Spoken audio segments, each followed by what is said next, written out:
I have a ham bone that I had saved in the freezer from a previous cook, and I'm going to be using that to season my black-eyed peas.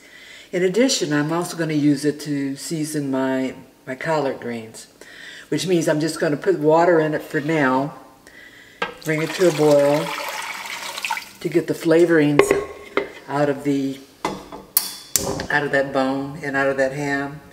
And then I'll take some of the water away that I'll use for the collard greens.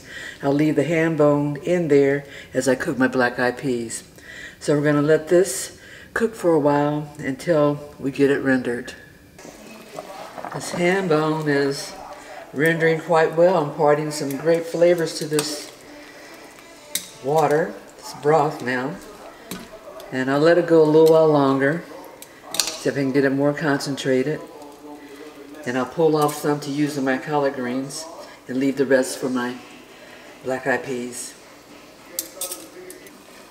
So I pulled off some of the ham, and this is going to be used for the collard greens. Then I'm going to take some of the broth that is here, and that will also go on my collard greens.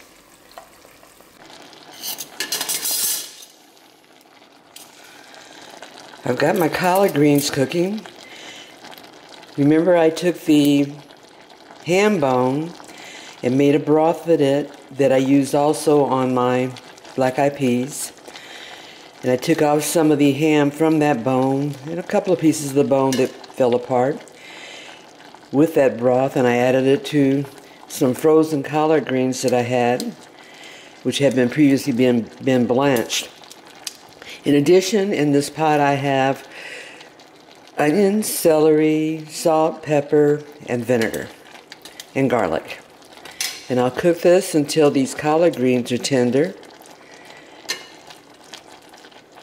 And we'll have the makings of one of the components of dinner.